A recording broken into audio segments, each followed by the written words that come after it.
about C break statement. It means jumping or skipping control structure statement, that is unconditional branching statement. So what is a break statement? Break statement, again, it is also called as jump statement, and mostly is useful in switch statement. So break means just general form is that just you have to use break keyword and then semicolon if you want to break or stop the normal flow of the execution. अगर आप लोगों को लग रहा है कि आपके पूरे प्रोग्राम में नॉर्मल फ्लो को अगर आपको कहीं आपको स्टॉप करना है, ब्रेक करना है, तो देन आप उस केसेस में आप यूज कर सकते हैं ब्रेक स्टेटमेंट का. तो ये जो ब्रेक स्टेटमेंट होता है ये खास तौर पे यूज किया जाता है स्विच स्टेटमेंट में, क्योंकि स्विच में सबसे ज्यादा बोल सकते हो ब्रेक का यूजेस है.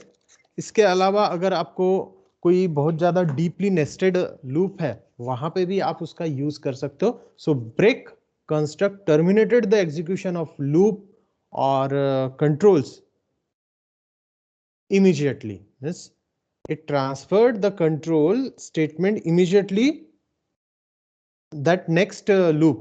यानी जैसे मान के चलो कि आप लोग 1 से लेके 10 तक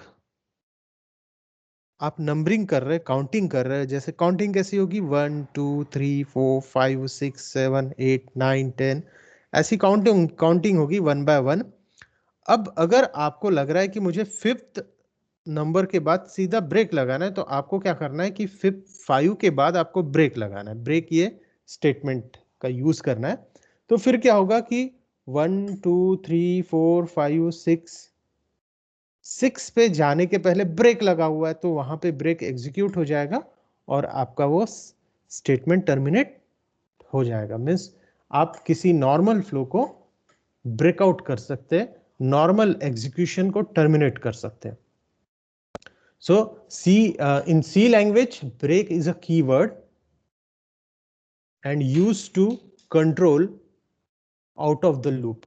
लूप के बाहर कंट्रोल को लेके जाने के लिए ब्रेक स्टेटमेंट का यूज किया जाता है. इसके अलावा आप ब्रांचिंग स्टेटमेंट में भी इसका यूज कर सकते हैं. So generally break statement is used inside the loop और स्विच स्टेटमेंट. स्विच और लूप के अंदर ही, इनसाइड ही इसका सबसे ज्यादा यूज किया जाता है ब्रेक स्टेटमेंट का. So break statement can break loop 1 by 1. This is the important thing.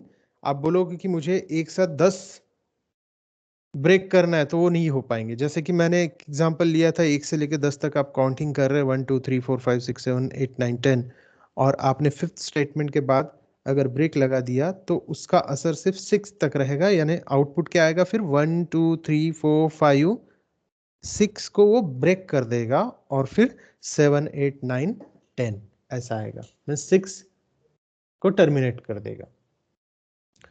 We can use also in nested loop. Nesting में खासतौर पे इसका यूज किया जाता है, खासतौर पे जहां पे बहुत ज्यादा डीपली नेस्टिंग हुई हो, ऐसे केसेस में भी इसका यूज किया जाता है. So in that case if you use in nested loop, then it breaks the inner loop first. सबसे पहले वो इनर लूप को ब्रेक करेगा और उसके जस्ट आफ्टर जो रहेगा आउटर लूप, वहां पे वो जंप कर देगा. अब ये कैसे करेगा, ये जब अपन प्रोग्राम देखेंगे इसका, तो आपको और ज्यादा अच्छे से क्लियर होगा कि कैसे वन स्टेप वो स्कीप करता है. That's why it is called skipping statement. So break statement can be used generally in means 90% cases में, 90-95% केसेस में दो ही सिनेरियो में उसका सबसे ज्यादा यूज किया जाता है, जिसमें एक है पहला स्विच केस और दूसरा लूप, जैसा कि अपन ने पहले ही बोले. और खासतौर पे लूप में भी सबसे ज्यादा यूज है उसका जब कंडीशंस आप चेक करते हैं और वो कंडीशन सेटिस्फाई अगर होती है तो ब्रेक स्टेटमेंट एग्जीक्यूट हो जाता है. So again I repeat that the break statement is used for switch case and loop. Generally it is used in switch and loop, but we can also used in if else control statement. So this is the overall uses of break statement in looping statement. Break statement को loop में कैसे use करना, जैसे कि एक पहला example है, अभी आप लोगों को मैंने जो नेक्स्ट दूसरे लेक्चर में अपन देखेंगे फॉर वाइल डू वाइल क्या होता है, अभी जस्ट आप ये समझ लिए कि जहां पे लूप है आप उसमें उसका यूज कर सकते हैं। जैसे कि एक फॉर है, इस फॉर लूप में आप कंडीशन दे दिए, तो इसमें क्या है, आप एक कंडीशन दो इनर में, जस्ट ये इनर है पोर्शन, इफ भी कंडीशन सेटिस्फाई स्टेटमेंट एग्जीक्यूट, ये ब्रेक करेगा, ये ब्रेक स्टेटमेंट एग्जीक्यूशन, इसके बाद वाला एग्जीक्यूशन ये लूप को टर्मिनेट करके सीधा बाहर निकल जाएगा। सेम केसेस वाइल में भी रहेगा, सेम डू वाइल में भी रहेगा। मीन्स आप एक नॉर्मल पूरे ब्लॉक को टर्मिनेट करवा सकते हैं। अब जैसे कि अगर मैं लूप में चलाया उसको और आप 1 से 10 तक का प्रिंट करवा रहे, we print from 1 to 10 using for loop or while loop or do while loop, then if we mention the condition if value equals to 5, then break. If that condition satisfied, that is true, then that break statement will terminate entire loop and cursor goes to out of loop. So output of that is from 1 2 3 4, 1 से लेके 4 तक वो execute होगा। 4 के बाद क्योंकि condition satisfy होगी, break कर दिया, बाहर निकल जाएगा। और एग्जांपल अपन एक जनरल अपने डेली लाइफ का एग्जांपल लेते हैं। आप बहुत 40 की स्पीड से आप अपनी व्हीकल रन कर रहे, चला रहे, आपने वहां पे ब्रेक मार दिए तो वो 40 सीधा क्या हो जाता है, डाउन हो जाता है। कि 40 से अप हो जाएगा, नहीं, वो क्या होगा, डाउन हो जाएगा, मीन्स कम हो जाएगा। मीन्स जो 40 वो चल रहा था 40 या 40 के ऊपर, वो सीधा कम हो जाएगा। तो ब्रेक स्टेटमेंट क्या करता है, आपके नॉर्मल फ्लो को स्टॉप करके कर्सर जस्ट वन स्टेटमेंट के बाद वो शो कर देता है। For example, this is the example of break statement void main int a for a equals to 1, a less than equals to 10, a plus plus। मैंने एक for का loop लिया, जैसा कि ऑलरेडी मैंने एक एग्जांपल दिया था कि 1 से लेके 10 तक मुझे प्रिंट करना है। तो सबसे पहले इसमें क्या किया, एक लूप लिए, उस लूप के अंदर इफ a इक्वल्स टू 5 और कंडीशन दे दिया मैंने, और कंडीशन सेटिस्फाई होने के बाद वो प्रिंट कर दे रहा है, मीन्स ब्रेक कर दे रहा है, और फिर उसके बाद नॉर्मल स्टेटमेंट में प्रिंट है। तो सबसे पहले a की वैल्यू 1 है, तो a equals to 1, that is 1 equals to 5। पहला लूप चला, 1 इक्वल्स टू 5, कंडीशन फॉल्स होगी, कंडीशन फॉल्स होगी तो प्रिंटफ पे चले जाएगा वो, और डिस्प्ले क्या करेगा, 1। फिर a की वैल्यू 2 हो जाएगी, तो 2 इक्वल्स टू 5 अगेन प्रिंट कर देगा।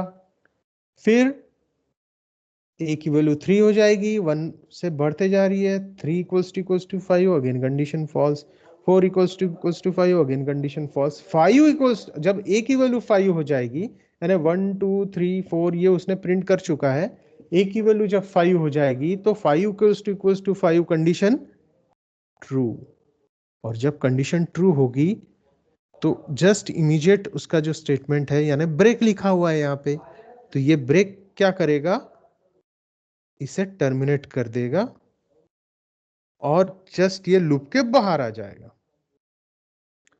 सीधा गेट सीएच पे। तो आउटपुट आपका आ गया 1 से लेके 4 तक। So this is the flow of break statement. Condition false है तो बाहर निकल गया, अगर ट्रू है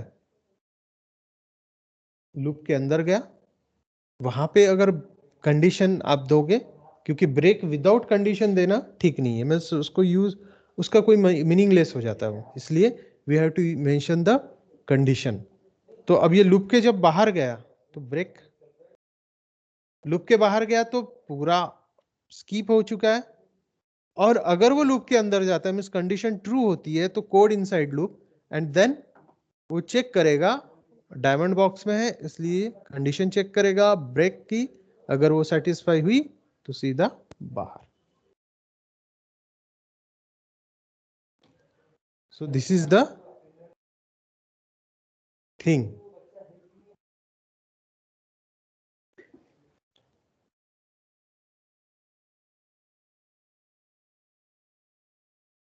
तो सिंपली आप बोल सकते हो कि ब्रेक क्या करता है, आपके नॉर्मल स्टॉप करता है,